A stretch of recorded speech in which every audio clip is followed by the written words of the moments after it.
স্বামী না, স্বামীর তো নাম ধরে ডাকা যাইবে না। দাদা শ্বশুরে বলছে স্বামীর নাম ধরে ডাকলে হেলে বলে অমঙ্গল হয়।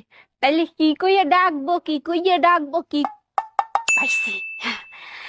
এ কুত্তা খাইয়ে যা। শোনো ঠাকুরপো, এতদিন মেয়েদের দিয়ে এসছো, এবার বৌদিদের কি করে দিতে হয় সেটা আমি তোমাকে শেখাবো। যা শেখাবা বৌদি তুমি এখানে বসে শেখাও, আমি কোথাও যেতে যেতে পারবো না। আমার আবার বসে বসে হয় না, দাঁড়িয়ে দাঁড়িয়ে হয়।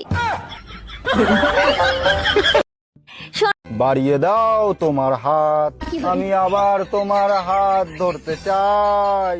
না, ওই ভুল আমি আর করছি না। কেন?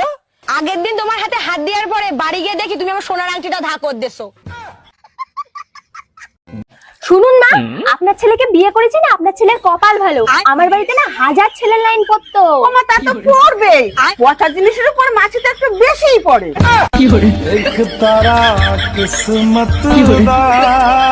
আচ্ছা, তোমার লজ্জা করে না এই বুড়ো বয়সে একটু একটু মেয়েদের সাথে প্রেম করতে যাও? আমি কি প্রেম করি নাকি? ওরা আমার প্রেমে পড়ে, আমি কি করব? আমি বুঝি না আজকালকার মেয়েরা বুড়ো বেটাদের কাছ থেকে কি মধু পাইছে। কেন তুমি জানো না, পুরনো বলে সুইং করে বেশি। বাড়ি থেকে আছেন নাকি?